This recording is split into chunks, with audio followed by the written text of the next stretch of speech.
Okay, we're rolling. Alsie from Dune, welcome. Nice to meet you, Peter. Thank you for having me on the podcast. You lead marketing at Dune, and almost everyone I know within the crypto space has either heard of Dune or uses Dune actively every day. So I'd love for this podcast to be really instructive to help the listener and the viewer like better and more effectively use Dune. Before we talk about Dune as a project, would love to hear about your background. I understand you studied psychology. How have you found psychology as how has that applied, I guess, during your journey in crypto? Has that been helpful? Yeah, for sure. So my background, as you said, my university program was consumer behavior, which was part of the business side of the program and psychology. So I did both. And I definitely felt like psychology was very important in everything that I do nowadays in marketing approach, strategy, and execution. I think just from when I was very young, I was very intrigued by watching advertisement and just even dissecting what am I seeing and how they're trying to trick me into buying different products and the music they're using, the words they're saying. That aspect of advertising and marketing was just always interesting to me. So I thought studying psychology in university was the natural way to combine the two programs together to make marketing better and to make myself kind of a little more different within the marketing niche. And I started my marketing journey before Web3. And so I was at non-profit organizations and also marketing traditional agency setting. And since 2019, I started my first kind of Web3 project at the time. And that was the time when I really kind of got into the space when I didn't really know anything. It was a personal favor to my friend who was running the marketing agency at the time, and he started a project for NFT marketplace. And he's like, "Can you help me out with this new project that I started?" And it's a blockchain project. I had absolutely no idea what it was, and when I looked at the brief, the deck, I really said, "Sorry, I can't really help you. I don't know anything about this. I don't know who I'm talking to, the audience. I can't really market this product." It's like, take your time, read something about this niche. You will like it. I'm sure you will like it. And after about a few weeks, he kept pushing me to, just help me out for a little while. I finally agreed to it. And since then, I've been in the marketing space in Web3 for, I think now about 5 to 6 years. And it's definitely very different than what I've been used to before. And I think psychology, no matter Web2 or Web3, it still is the core part of what I do day to day, kind of deciding the decision that I make on marketing strategies and execution. Let's talk about excuse me. Let's talk about that for a second. You say it's different than what you've done, and I'm curious how you view consumer psychology within the crypto space. Like, how is the crypto, I guess, the participant, contributor, buyer of tokens, like how is that different from, I guess, I buyer think of services or products? Yeah, I think even since 2019 till today, the pool of audience that we're trying to market to is also has seen a shift and change too. Also, the different projects that I've been. So the first project that I started at was kind of in transition between Web 2 and fully Web 3 because our marketplace was facing celebrity fans. We're trying to bring them on board into Web 3. So there was a tie in between. It wasn't fully developer kind of marketing, it wasn't fully technical, but there was an element to Web3 where you have to teach people what this is and help them understand why this is something new. But at the same time, we're talking to the traditional celebrity fans where you have a really big audience base and you're talking to them not only through Twitter, which is where most crypto marketing is happening at the moment, but through a lot of traditional marketing method, a lot of times through the celebrities' own marketing channel as well. But since then, I've also migrated to more infra side, where I think our focus has been more developer based.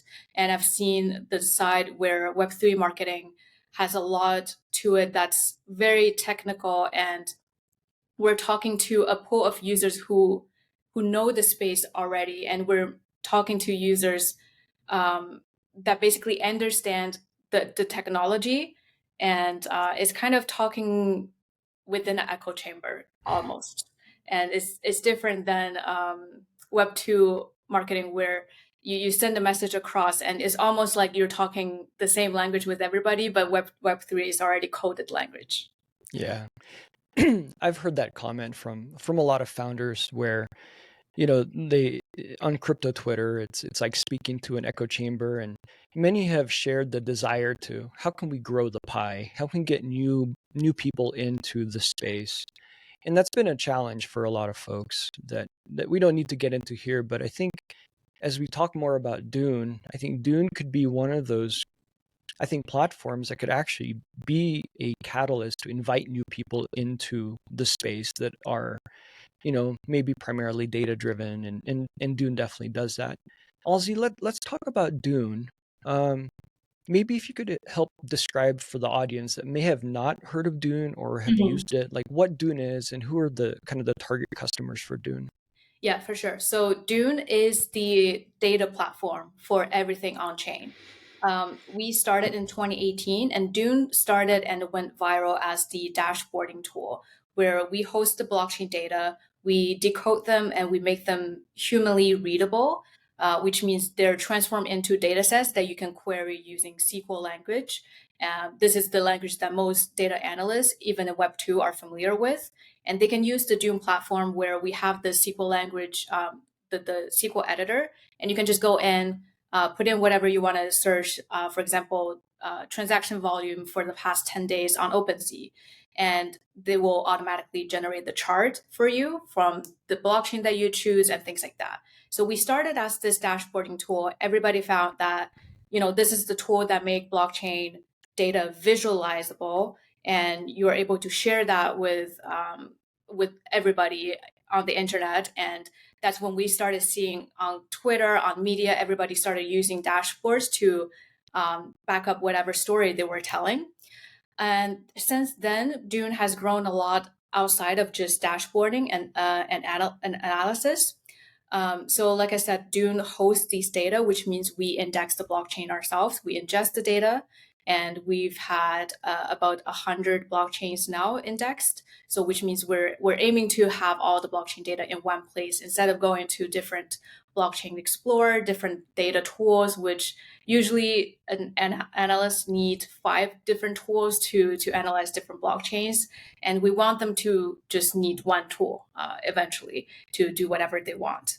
And Dune now also going into the developer niche, which means with the blockchain data that we have, not only you can do dashboards, you can also use those data for applications that you're building, using it as an API, and also stream this data to other platforms. If you're using Snowflakes or doing some internal analysis that you don't want to use the Dune SQL or being on the Dune platform, you can just take the data elsewhere.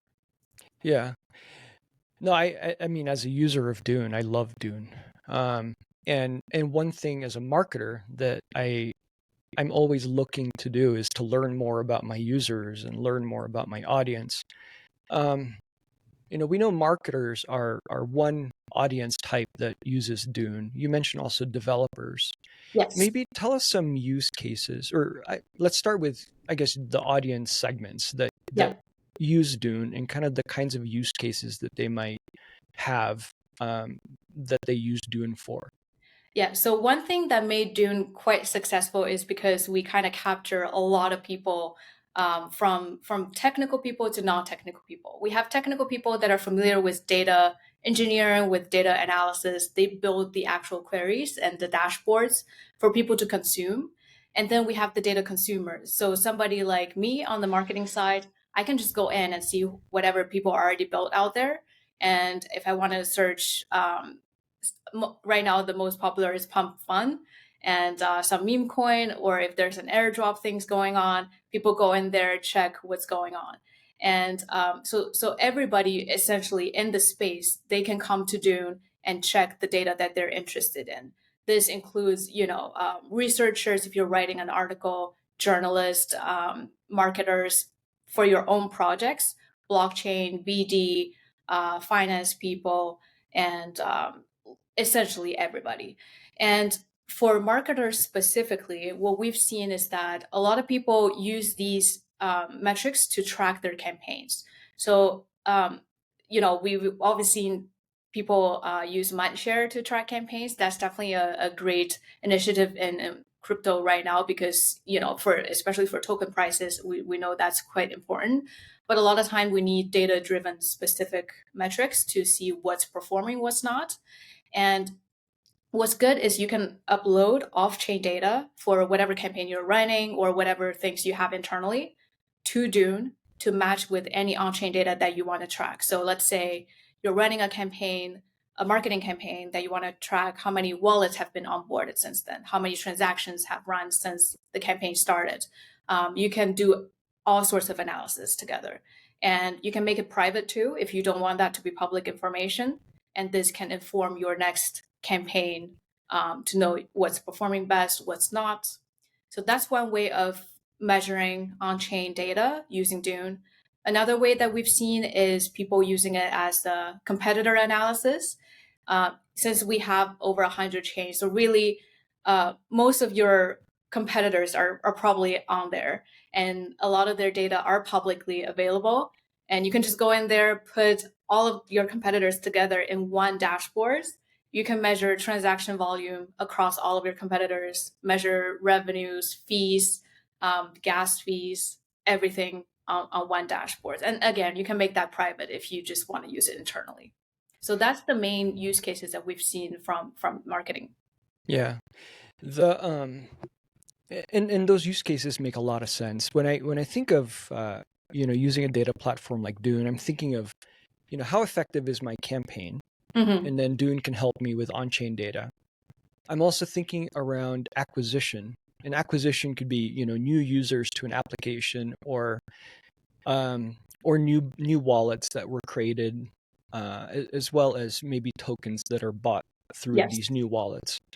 I'm also thinking of retention. How well am I retaining these new holders, for example? Can you maybe tell us a little bit about that, like how Dune can help with something like that? Yeah, exactly. So retention is one of the most common analysis on Dune as well. So we usually have a lot of we call them Dune wizards, which means the core creators on Dune, the maxi analysts on Dune, and they create the analysis for whatever protocols they're most interested in. And one that I've seen the most is for Ronin, which was Axie Infinity, the protocol for Axie Infinity. And for gaming, they're really interested in how many users, how many gamers have been playing the game, and after they've earned a certain amount of money, how many people after time still playing. And retention has been a pretty important metrics for those gaming ecosystems. And retention has been used quite a lot in a lot of the analysis, and you can use Dune to do whatever kind of retention analysis essentially. And it in a lot of I think outside of gaming, or at least within crypto, gamers or gaming applications and protocols are very interested in acquisition as well as retention. Are people still playing 30 days later? That's really important for gaming type applications. A lot of folks in crypto don't think about retention, I don't think, enough. But it's so important, especially in terms of like life cycle marketing. Mhm. Why do you think that is? Like, why are most crypto people interested primarily in acquisition but not so much retention? I think we're in such a space where people kind of try to strive for the money and the monetary gain. And I hate to say that the VC culture and the fundraising and everything like that really focus on the vanity metrics. And that's why we've seen a lot of projects, especially starting up, and they really try to push for the first wave of users that makes the number looks great, and they get the first round of VC money, they get the TGE over, and that it is over, and nobody cares about it anymore. We've seen a lot of projects basically is dead after TGE, and there's no more retention. There's campaign going on. The project is still running, but I feel like the sentiment is just no longer there. And definitely there, I would say not every player in the space is here for the right sentiment and right reason. We just have to see for what that is and recognize the pattern before investing in certain projects and deciding to build on them. Yeah. Yeah, I think it's the difference between kind of short-term thinking and Yeah. long-term thinking, and life cycle marketing kind of forces you to think, if I acquire a customer, and people don't even use the word customer in crypto that much, but really Yeah. that's kind of what we have to start thinking of them as customers or users or developers, but whatever. Are they active 30 days later, 60 days later, 90 days later? And that kind of thinking forces you into behaving differently. That putting their needs first and making sure that your application or your chain, meets their needs. And that's, I think, for us as a community and industry to grow, we need to start thinking that way. Uh, Another I'm interesting take that I have on this topic is that we have a very fast turnover rate in this industry. For every project that a lot of people don't stay for very long term, and that goes back to short term thinking. It is what I can get for my term for now, and they really don't think about how this is going to go long term and how these users are going to stay and retain year over year, because maybe after a year I'm no longer at this project, I'm working at another projects. So I think that definitely plays into it as well. Yeah, I agree. I want to go back to something you said, Alzi, about data enhancement. Hmm. Right now, Kaito and Mindshare is like really important, and Yeah. we know that there's a pretty tight relationship between token price and Mindshare. But the other side that we don't see is, if a project or an application has a lot of mind share, does that lead to what extent does that lead to actual on-chain activity? How do you work with, you mentioned you can do data uploads, but what does that look like from a marketer's perspective? And I want to answer the question, okay, such and such project has gained 1% in mind share. What Hmm. does that look like in terms of on-chain activity? How do I That would be marry a the very two? interesting collaboration to do with Kaido.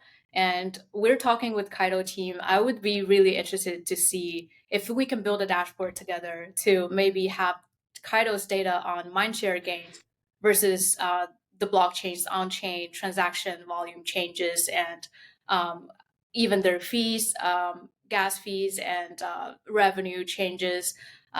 Also, the token price change. It would be very interesting to do that kind of analysis. But personally, I cannot say for sure that there is a concrete tie or correlation within these before seeing that data myself. Yeah.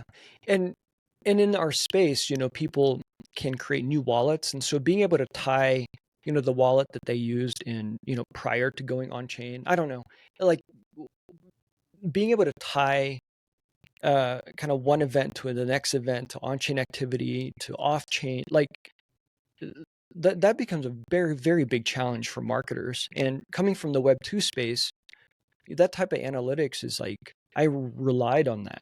I Yes. relied on, you know, clicks through my ads, and then ads to a landing page to a cart. And then, was there any from this specific customer, was there any customer service calls? Was Hmm. there any returns? Like I could see at the most granular level, really at the customer level, Hmm. like what the life cycle looks like. And that's a huge challenge for marketers in Web3. And data from Dune, or Dune, the Dune platform, helps us with the on-chain part of it. Yeah. But combining it with off-chain activity, as well as data from Mindshare, Kaido, and Cookie 3 and these others, I think would be so valuable to have that kind of data enhanced kind of picture of who is your customer and who is your user. I agree. Um, I think Dune currently we have that on-chain data, like you said, and I believe there are people out there building some sort of wallet address intelligence kind of application. And so Dune is not building, just for full clarity, Dune is not currently building any intelligence for these wallet tracking or individual intelligence information. But I do think this could be a great use case for any founders with these kind of ideas that want to combine off-chain data, or if they have other intelligence data that want to combine with Dune's data. And there's always room for collaboration and making things better for everybody in the space. Yeah. On the Dune site, as well as many of the tweets that as I did my research on Dune, this phrase data into action comes up a lot. Mm-hmm. I'd love to hear your thoughts on data into action and maybe some examples that you could share that you're able to share on how, data from Dune is able to lead, marketers or developers or anyone that's using the Dune platform into some action. Yeah, so I think that goes back to who's using Dune's data, right? So a lot of times the biggest users are the VC fund, and we've heard the most quotes from individual founders that they come to Dune to build their dashboard because their potential VC asks them, if you don't have a Dune dashboard, we're not going to invest in you, because they want transparency. They want to see the actual growth, the actual usage of their protocol. And that's definitely one of the biggest use case, I would say, for any startups out there, for any new protocols. If you want to show how much your ecosystem have grown, how much your community have grown, really try to make a Dune dashboard. It's free to start. It doesn't really take much effort to have your data up there. It shows you are transparent with everybody, and the use case is that everybody would trust you for, because the data is verifiable. People can go into your query, see where the data is coming from, and see your methodology on building this out. It's not just a number that you claim. We have a certain amount of number of users, which we've seen a lot. A Telegram message: "This is how much we raised. This is how much user we have." So I think a lot of VCs rely on Dune to verify the projects that they invest in, and VCs also use Dune to track their portfolios, how they're performing. Some of these dashboards are public, some of them are not public. So one of the biggest user is Hildabi on Dune, and he's part of Dragonfly, which is a pretty big VC out there, and also 21 Shares, 21 Co. They build a lot of good dashboards on Dune, and they use that for their investment strategies, for a lot of internal decisions, and also for Lido, for DeFi companies, 1inch. They have a pretty comprehensive data dashboard, basically a folder of literally every single part of their team. And they have a full data team to build those dashboards internally, and they use that for every aspect of their decision making. Also for blockchain teams, every blockchain we integrate, they have their overview dashboards and internal dashboards. They use that to determine, what protocol is doing well, what's not, where in the ecosystem we should invest more in, what's not, and how we should allocate, the funding and things like that. Got it.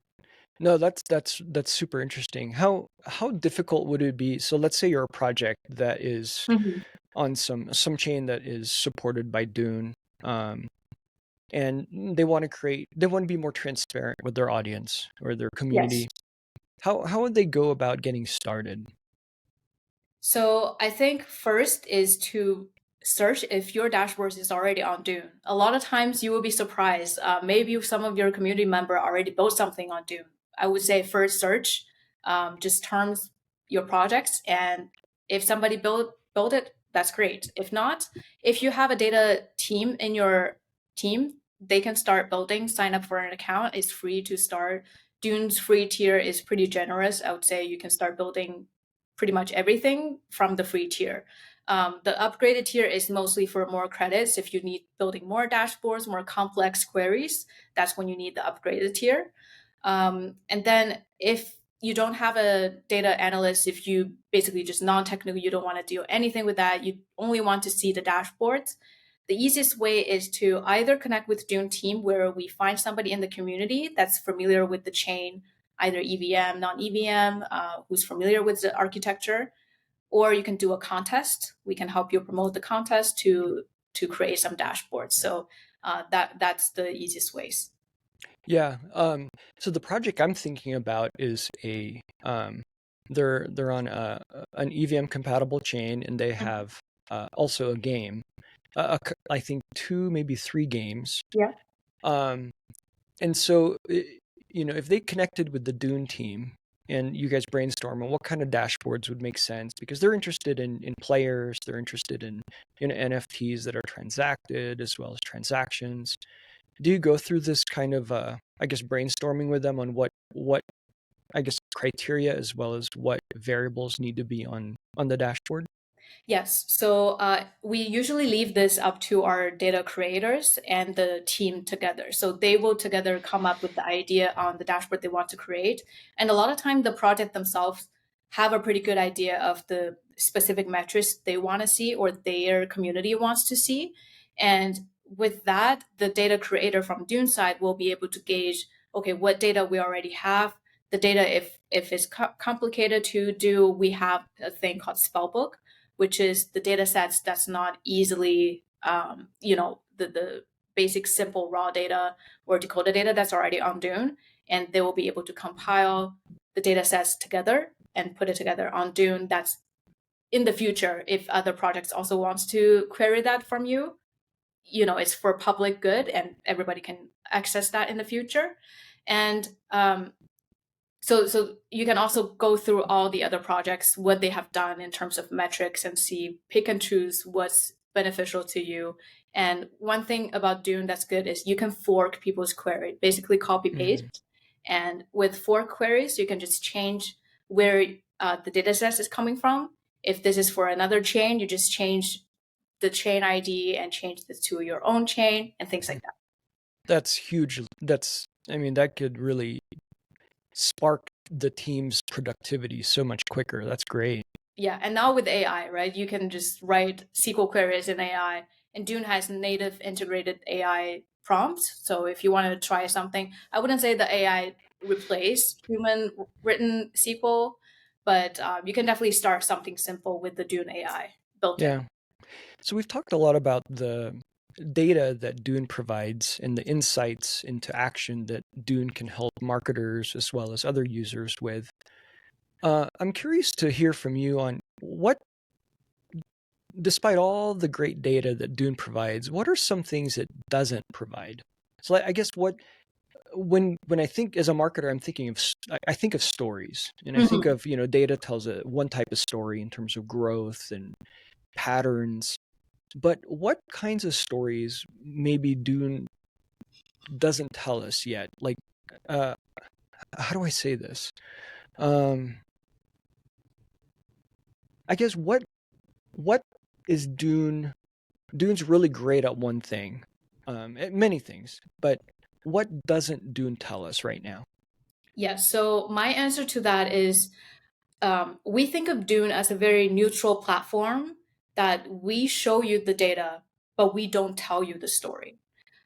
You as a marketer is responsible for finding the story within the data, and the data creators sometimes they will be the one come up with the story that they want to tell and telling that through the dashboard that they built. But Dune itself, I would say we are hosting all the dashboards, we're hosting all the data, we're providing you with the tool, but we ourselves are not biased, we're not giving you any ideas, we're not providing you with the stories that feeding you anything specifically. So maybe think of us like YouTube. There are creators uploading their own things.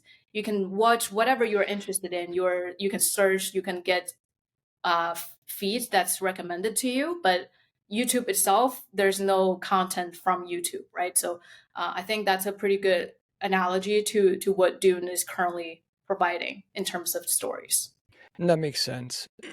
As a marketer at Dune, what are some metrics that you are specifically focused on in terms of like growing Dune across like the Web3 space? Yeah, so we focus. I think there are a lot of discussions around metrics, and we cannot get around outside of the regular metrics. Views, engagement, page visits. So those are definitely high level metrics that we also track. But at Dune, we really focus on our community engagement, which is the core builders that we have, the core wizards and creators, and the sentiment that they give us. So they're the one that made Dune what we are today. And we focus on what we build, is that resonating with the users who are using Dune? What we put out, do we get response from them? If we ask a question, if we ask what feature do you want, do we get actual people replying with their genuine interest in what they want to see from the platform? So that's something that I really personally want to see. And I think a lot of the projects right now, there are ways to boost engagement. You can put a quest out there, put comments, put likes. Metrics can look good either way, but does it look genuine? Is it actually helping you in terms of product development and building out your roadmap down the road? So that's something that I think is hard to gauge quantitatively, but qualitatively, we take it very seriously.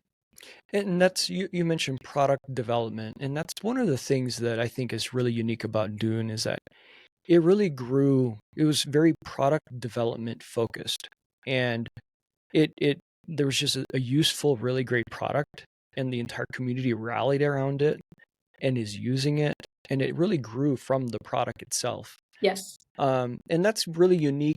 You don't see that a lot in a lot of crypto projects that are still in development and still have not launched something yet. Um, and anyway, that's not a question. That's just a Yeah. comment. I do want to go about that comment per se. Yeah. I think Dune, we have a very interesting business model. I want to comment on that because our business model is very transparent. Our founders are quite transparent with every year if there's a shift in how we make money, our revenue model changes. So now Dune's business model is not heavily relying on the individual B2C creators pricing model, which is what you see on the Dune platform, where we charge the creators for upgrading their subscription. And we've changed that model since I think late last year. And now our revenue stream most heavily come from the integration side, which is from the blockchain foundations. So the goal was that, from individual, there's only so much money that each individual has. And we can't really count on people spending heavily to get data. And, the goal of the company is to make data accessible, to really make sure everybody has the ability to get these data. And blockchain, on the other hand, they're the foundation with more money and the ability and the interest to make their data more accessible to their own community. So that's why the business model shifts. And with that, the B2C part becomes our distribution wheel. So we call this a content flywheel where, the dashboards, the mass users, the consumers, it's really our side where they're our marketing. We develop our product for them. And even we're almost losing money because, hosting these data, running the queries, it takes a lot of hardware cost, infrastructure cost. And we're almost losing money on that. But we're almost counting them as marketing costs because these data are useful. People are using them, people are sharing them. And in turn, that drives our 2B sales, our 2B customers. So I think, Dune's model is quite unique in this space. And we're considering ourselves a quite traditional SaaS business model. Yeah, I didn't know about that business model change, and it makes a lot of sense. I mean, these foundations have treasuries that they could Yeah. deploy to help all of the applications that are Yes. building on them. And so that makes a lot of sense. How has that change been received so far? So I think, like most of you, to end users, it doesn't make that big of a difference because, again, the pricing, we put out analyst pricing, which didn't exist prior to November last year. Before, it was just free pricing, Teams Plus, Premium, Enterprise. Um, and that basically from free to the paid tier, it was a big jump. And now we give the very like $30 per month analyst pricing. That's for individuals. And really that opens up a lot of most requested feature from individual that we see being asked for. And since then, people are pretty happy with what they can get individually on the platform. And, on our B2B side, we're actively reaching out to the blockchain partners, and they're coming to us too because everybody wants their data to be on Dune. So I think publicly, this change hasn't made that big of a difference. It's really just how internally we structure ourselves and how we prioritize different things, different channels, and just business going forward. Yeah. Dune recently acquired Chainstory, and I'd love to hear about how that acquisition, I guess, what led to that acquisition and how things are going so far. Yeah, so we didn't acquire Chainstory. We acquired smlXL, but we partner with Chainstory. Oh, got Um, it. yeah, so smlXL, they are a very small startup at the time, and we acquired them during DuneCon last year in November. And they're focusing on a very interesting technical stack, which I'm definitely not expert to explain everything that they do, but essentially they give us a opportunity to unlock a lot of downstream capability in terms of data engineering pipeline. So let's say right now, Dune, we can get ingested data and do a lot of things ourselves. But with this new acquisition, they give us a new tool where we not only we can take data from RPC nodes provider, which is currently how we're doing, but we can use this new technology and not relying solely on RPC provider and make that process 100 times faster and cheaper, take data directly from when it was being executed parallelly in a virtual environment, and also being able to give people more enriched data in this process. So there is a lot that's coming up soon. So we'll be announcing more products coming out, more enhanced product features with this integration. We haven't really announced much with this acquisition, to be honest. So stay tuned. I would say a lot of interesting things is coming up, and that really positioned Dune as the ultimate data platform for everybody using data out there. It sounds like it sounds really exciting. I mean, it sounds like this new collaboration is going to create new products that are specifically for I think would really benefit marketers. As I mentioned, my desire is to be able to understand my users and developers and customers end to end. On chain is one part of it, but there's stuff upstream from on chain and also downstream that I would love to understand. And but it sounds like Dune is thinking along those lines already. Yes, yeah. So definitely, I would say our founders are 10 steps ahead of our team and just thinking about the bigger picture and making sure that long term wise, Dune is staying here and will be the biggest data provider for essentially all the projects out there. That's really cool.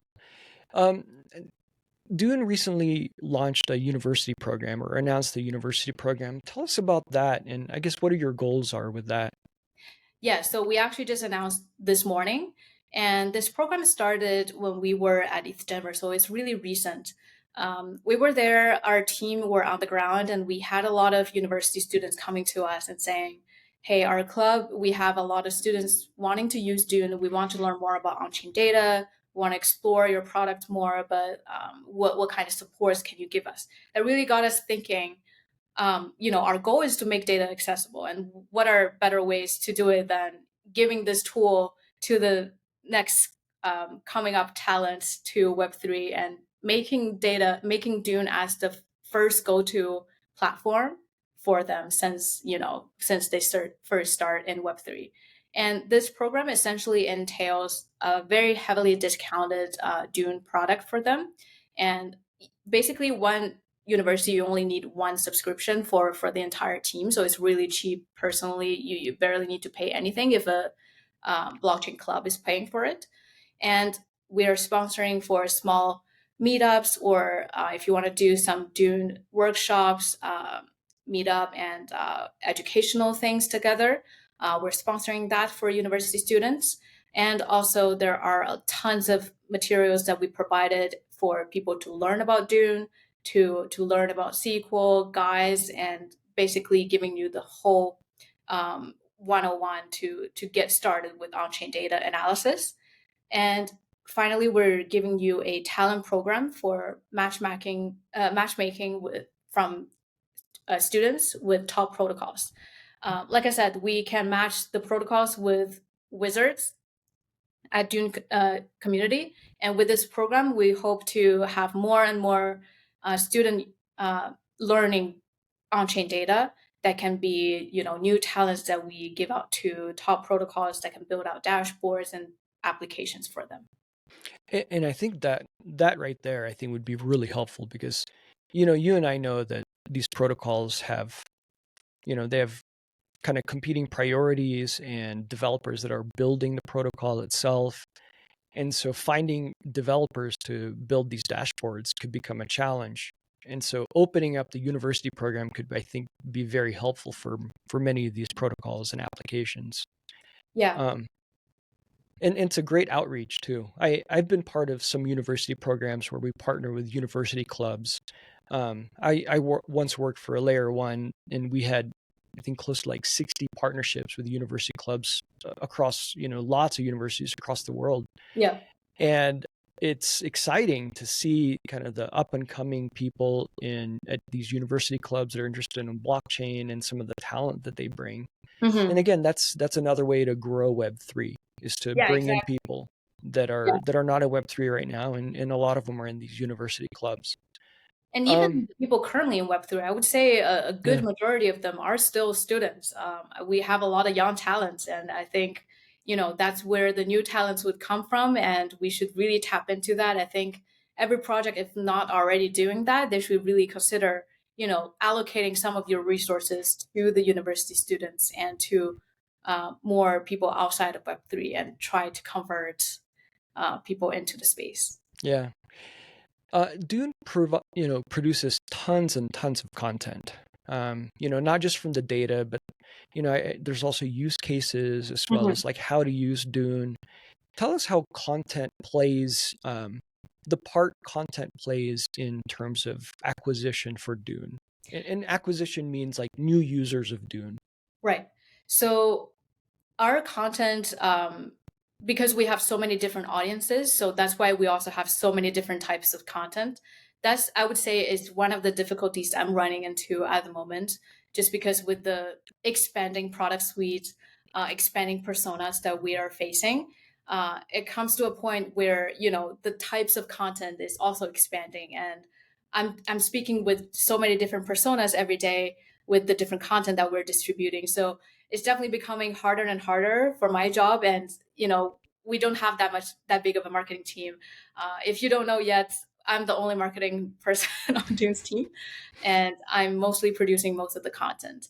We do take a lot of external content. So this is a shout out for anybody who's using Dune's product. If you want to collaborate on any content, if you have a guide, case study on how you use Dune, we're happy to collaborate with anybody out there. But for user generation for us, we use these content as um, especially the research type. We've noticed that people come to Dune, people recognize the Dune name, and a lot of times these research and value providing pieces are the most important pieces for us, and that's why. 2 months ago, we've onboarded a new data content creator, and his task is to use the data dashboard that we already have on the platform, the one that are created by the community, and him to combine all of those and put together a story. So this is where, like you said, we find the story together. But again, this is not Doom platform doing. This is just the marketing doing. We combine, compile, and put together a story and use this as a distribution form. So, for example, we put together a state of stablecoin report recently, and that way we got almost 2,000 downloads right away, and that's a new way for us to reach some of the institutional customers for our data streaming product that's coming up. So a lot of these reports, we can really tailor that to whatever kind of customers we try to reach. Let's say we want to reach DeFi customers, we can put together a DeFi report using Dune's DeFi data, and or a Twitter thread targeting NFTs or targeting Polygon ecosystem specifically. So a lot of these insights content has been really successful for us. Yeah, I mean, you guys have access to a tremendous amount of data. And the challenge then becomes like, how do we make sense of all of this and create a story around it? Um, the based on what you're seeing, I'm curious to see like where you're seeing the growth in terms of, I guess, layer ones that are seeing, uh, more transactions or applications. Like, well, I guess, what trends are you seeing based on the data that Dune has access to?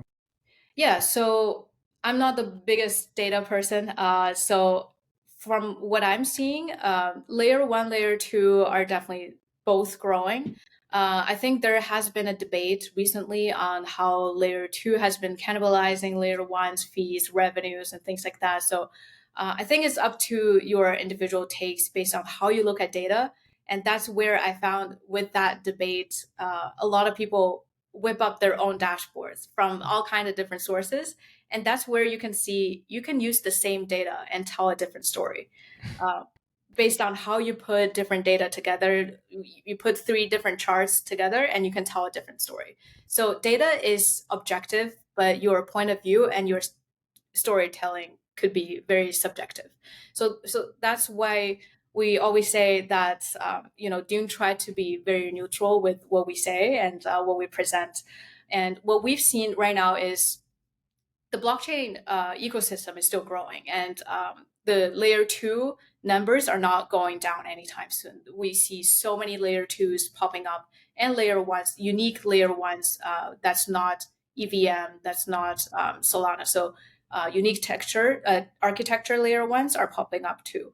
And all of these blockchains are trying to fight within the same user pool.